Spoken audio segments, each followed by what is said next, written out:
Na na na na na na na na na na. This is a Curb blog. And guess what? As you can probably tell, I was still not able to do the one with the guests that I was hoping to do. I think 3 Curb blogs in a row now, so I apologize for that. But I'm recording this one on Monday afternoon, and I'm just about to go to a voice recording session. I had to squeeze this in, so it's another last-second one. Hooray! But tomorrow. On the day that this will be going up on Tuesday, I'm going to be recording the one that I've been sitting on for a while with my 2 special guests. Maybe I'll tease more about that at the end of this. But anyway, here's another, just normal one, some other topics I've been sitting on. This one comes from Ventus Neos, who basically asked about me taking credit for my work, on YouTube and different places where people may have reposted a lot of my work and, re-uploaded things without my permission and not even crediting me, etc. This is an interesting one because of a story that I'll probably tell towards the end of this because it has more to do with the point. But I thought this would be a fun one to tackle. So I guess to start off with, I've always been of the, philosophy, if you want to call it that I would rather put my work ahead of my name. Now, I know that in this day and age, that's not really a smart thing to do because in terms of how you can make a living, again, doing content creation and marketing yourself and everything, it is actually better to put your name as an artist, your brand recognition as a person ahead of any individual thing that you make. Sometimes it can be synonymous. I mean, I'm sure there's a lot of, if you think like Hellbenders, you immediately think of Chris O'Neill and Zach Haddle, you think of Starbarians, you think of Happy Harry, et cetera, stuff like that. For me, and I guess in some ways that is kind of synonymous with me, but this definitely, the heart of this question kind of lies more so in my older stuff, back when I was doing a lot of my Newgrounds cartoons and everything. I did a lot of these, and I've talked extensively about a lot of this stuff on other Curb blogs, of course, but I did a lot of these parodies, again, with kind of, I guess, some level of like impure intentions. There was definitely the side of like, oh, I love, Power Rangers and Nintendo games and etc. And that much was true, but at the same time, it was kind of fueled by like, oh, if I do this, then it'll bring success. It'll gain popularity because, it's easily recognizable and etc. Oh God, there was somebody just recently where, I can't remember what the exact quote was, but somebody on Twitter the other day was talking about how like, I think it was Harry. I think he was talking about how like Newgrounds favors people who make stuff and YouTube favors people who talk about stuff other people have made. Or if not that, then it was just like people who have to make things that are based on things that already exist. And I've ranted and raved extensively about all that shit. So I'm not going to bore you all with that. But, that time when I was doing all that stuff on Newgrounds, even though, yes, there was some of like the genuine enthusiasm of, oh, I love this stuff. And I did, but at the same time, it was fueled by, a little bit more of a selfish side of people being creators and doing this and everything. So, and I think the biggest first example I can think of was actually the Mario RPG music video, because that predates the Parody Rangers movie or any of the Nintendo collabs or anything. And I remember there was this one guy who uploaded, and people have probably, if you watched it before I uploaded the HD version, you probably have seen it uploaded by this guy on YouTube. I won't even mention his name, but basically he put it up without my permission and put a watermark over it. My name was still on it. My name was still on the actual cartoon because it was literally just like a screen capture of the SWF file, like from Newgrounds, of the Mario RPG music video, the first one, the Rawest Forest one. But he put this watermark and made it seem like he made the video, but it was just saying that he uploaded it, because he did. He uploaded it to his channel without my permission. And I reached out to him and I asked him if he could take it down, and I remember he was being kind of snarky by responding to me in Spanish, even though I knew he could speak English. So I'm just like, haha, very cute. Okay, you can stop that now. And he ultimately just left it up. I think it's still up there, like probably if you look for it, but I would prefer, I'll probably have an annotation if you want to watch it the way I uploaded it in HD, better than anybody else. So there. But anyway, that notwithstanding, it's like that. What was kind of cool though, regardless of that, is the fact that when you search Mario RPG on Google, that is one of the first things that comes up now, is that video. Even though it's uploaded by another person, that video is one of the first results that you get when you search Super Mario RPG. And that kind of goes to the point of like, okay, people didn't necessarily know that I made that cartoon, right? But most people now, I've found, like, and this is what, the kind of the positive side of this thing, even though it's not like, oh, like I get all the accolades or whatever, because it's like, okay, so that was all just in tribute to my absolute love for that game, and it was just all decorated with like every bit of knowledge that I ever had on it. And same thing with Waltz the Forest, which was the other one that I did, right? And like people didn't necessarily know that I made that video, but from what I've learned, a lot of people who have played that game, I wouldn't say most because I don't want to be too presumptuous about that, but a lot of people who grew up with that game or have played it or whatever have seen that. And then, if say, this has happened a few times where say I go to a convention, I see like, I don't know, like a Mallow or a Geno cosplayer or something like, just any sort of sign that somebody knows that game will be like, oh, have you seen that video that said, Super Mario RPG? That's, oh yeah, I love that video. And I'm like, oh, I made that. And I was like, thanks, and maybe, I don't know, maybe that's kind of like self-aggrandizing, be like, yo, yeah, I made that awesome thing that you saw that you like so much. But at the same time, it's just like, it's a point of connection, and it's like, I'm just happy that they saw it and they liked it necessarily. So again, maybe then I should just be like, oh yeah, no, that's cool. I'm glad that you liked that video, and not even mention that I made it necessarily. I guess that's kind of defeating the purpose a little bit. But the point is like that is cool to me, that it's out there, And I say that specifically for that stuff because it, what I was saying is it's all a tribute to this thing that I love so much, and it's something that I didn't necessarily make. Not only did I not make the game, obviously, but I didn't even make the song. Waltz the Forest I collabed with the others on, of course, but no, Rawest Forest, I didn't even make that song. Like that was, all I did was make the animation set to the song, which also in itself was just a big, massive tribute to this game, because every lyric of Rawest Forest is all just like a reference to something in the game, and if you know the game really well, you'll get all the references, which is exactly what I tried to reflect in the video. So, and then the other thing too was, this is kind of another fun one. I don't think I've ever actually talked about this on Curblog before. The Nintendo collabs, and this is actually going to lead into the kind of story that I wanted to tell too. So the Nintendo collabs, this was also before I was really submitting anything of any significance to YouTube before. I think I just had a profile, but I wasn't really uploading anything to it at all.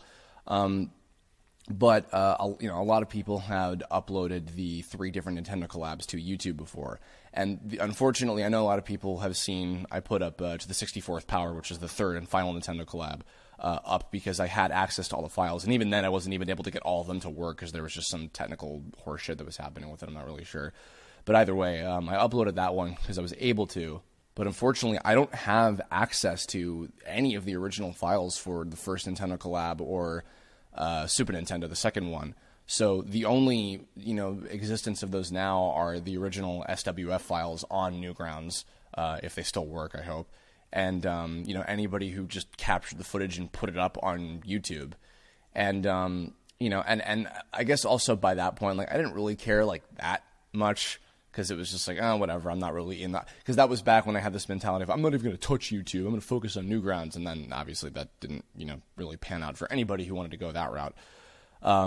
But what was kind of interesting, by them spreading to YouTube and getting around, by the way, a little side note within a side note is that apparently Nico Nico Doga, which is like Japanese YouTube or like the equivalent thereof, they uploaded a lot of them up there as well in English, and they spread and became like big things. Like apparently Rawest Forest became like kind of a meme, and like kind of helped spark. Because it was already a meme because of the Forest Maze song, like the robot voice song or whatever from a while ago, but this helped like spur it on even more. And then they were like, and actually this ties into it with the current thing about the Nintendo collabs.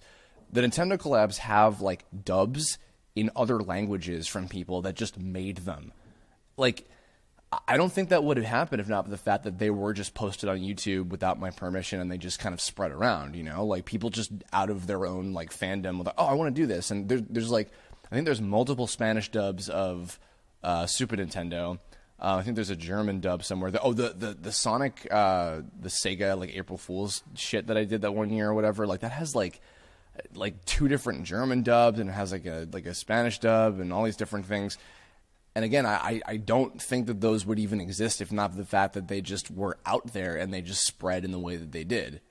And even cooler, as I found out like years later, this going back to the Nico Nico Doga thing, is people made entire like other versions of the Mario RPG music video. People did like a claymation version of it and like a hand-drawn like colored pencil style version of it.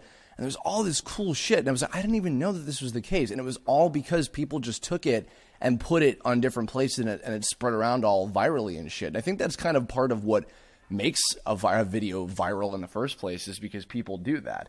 And even though that's not the type of thing that I'm into anymore, because I'm doing stuff that's more like an actual show, like with Tome or whatever, like that was interesting. And I think that that's why I don't fully mind that that's what happened with it. Because that lent itself to a lot of creativity to other people that liked it. And again, a lot of those people probably don't even know that I made the damn thing. They probably have no idea. They probably don't give a shit.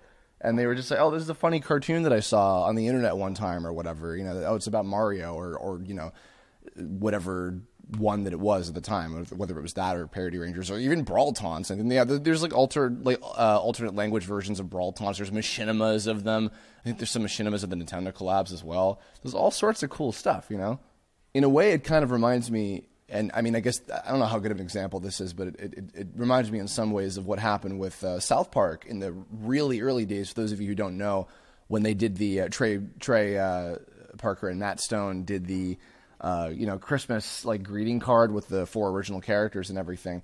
And that was the first like incarnation, I guess, like of that incarnation, like with the designs that we know them for now, the 4 kids from South Park. They did that Christmas card thing, and they didn't have their names on it, and it just spread around and it got all over fucking Hollywood. And there were people going around saying that they made it, and apparently some of them were even like getting like animation jobs as a result of that. That part I don't agree with. That I think that is bullshit, and people shouldn't be given credit for other people's work. But part of what helped propel them to that at the time was because of the fact that it just spread everywhere, unexpectedly. And I think there's even rumors that like George Clooney and some people like that were particular people who like spread it around, and they kind of got their footing off of that. I don't know that for sure, but either way, it is kind of like that in a way. And again, for me too, this is more so about, because that stuff that I did that has had cases like that is, as a result of just they're all, I guess in both how they spread, because, and in how I feel about them as well, it's because they're all in tribute to pre-existing things that I did not make. And that's the whole deal with that, and that's why I don't feel like, oh, I need to get this credit. I need to have my name attached to this. I need to get all the accolades or whatever. And now this is the story I was saving, and I'm sure he's probably not going to mind that I tell this. I got a message, I think it might have been maybe like earlier this year or something, from Chris O'Neill.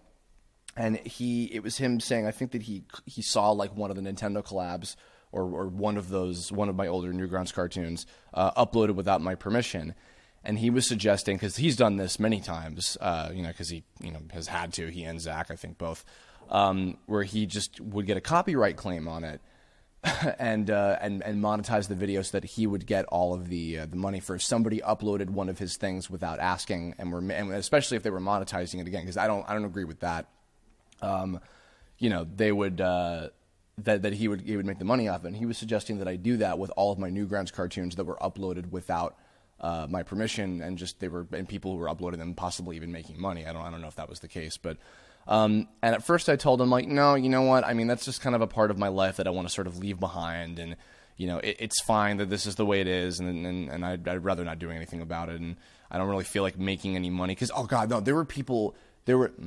there was a person who was upset that I wasn't doing Brawl Taunt, because Kira and I were not doing Brawl Taunts t-shirts because we would have made bank on those, and we probably would have, to be totally honest. At that time, we would have made a fortune, but both of us felt morally like not okay with making money off of a bunch of like, kind of crude jokes with these kids' video game characters, and you're just like, no, I don't. We want to. And this person who will go unnamed was like angry at me for not taking, the opportunity to do that when probably anybody else would. And yeah, that makes sense. But it was the same kind of mentality, and that was what I told Chris at the time. And he was like, but you could like, if you made money off of that stuff, you could put it towards your original stuff like Tome, and you could, put more funding into making it better. And I was like, yeah, maybe that's the case, and maybe I could or should do that, but I I just want to leave that part of what I did, back then behind and not have to like really think about it. And I just don't feel the need to like take any further kind of credit for that stuff anymore. Yeah, ultimately he understood where I was coming from, and I mean he was coming from a place of concern, which I appreciated. So Chris, if you're hearing this, thanks again for doing that. I don't think you'll be hearing this, but either way. Yeah, so I mean it was kind of like that for me, and I guess going back to the point at the very beginning, with something like Tome, I guess kind of what I took away from that earlier stuff and kind of leaving that, again, that part of my career, if you want to call it that, behind, is with Tome, I preferred to just put I preferred to put the show before myself, even though, and you could argue like Kerbifer is a character in it. Kerbifer represents me, and of course my name is all the fuck over it, and people know that I made it. But like for instance, like my Facebook page, like the likable one, not my personal one, is for Tome specifically and not for me. And what I'm fortunate about is that everybody who follows the show is always perfectly fine with me promoting Kerblogs or other such things on the Tome page, as long as they're like maybe semi-related or whatever. And I've been very happy that people are patient about that, and they're just generally interested in the whole package of the stuff that I make. But Tome is the main focus that I try to put all the emphasis towards and everything. So But yeah, so I guess that's just kind of what my mentality is on it, and I don't know if that fully answered the question itself, but I guess the actual question itself is, how do I feel about it?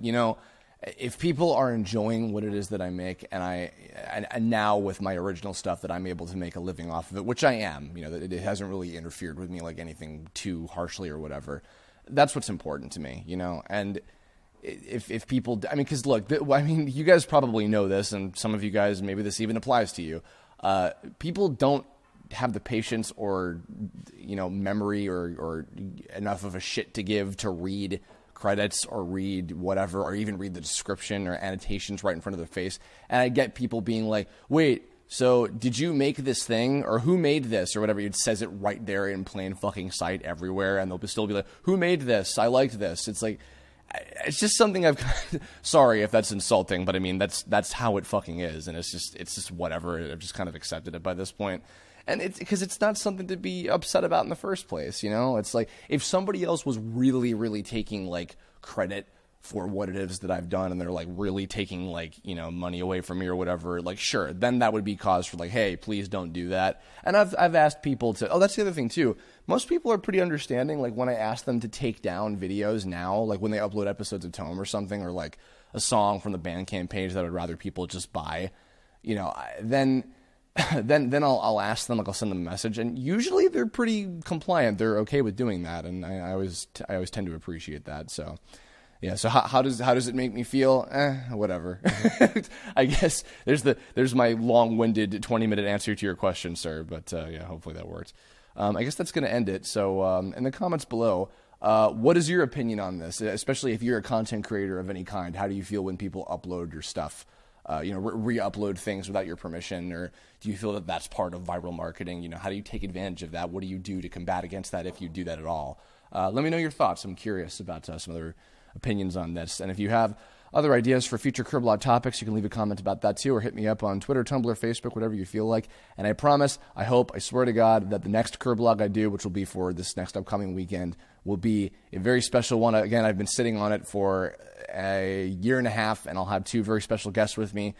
I'm not going to say what it is yet, because I'm a jerk. I'm sorry. But you'll like it. I hope people will enjoy it. It's going to be a lot of fun. I think you'll enjoy what the guests probably have to say, hopefully, unless we end up killing each other in the midst of it, which is very possible, because we drive each other insane sometimes. But that's all I'm going to say, and I hope you enjoy it. Hope you enjoyed this one. Thank you for listening to this one, and I'll catch you all later. Bye-bye.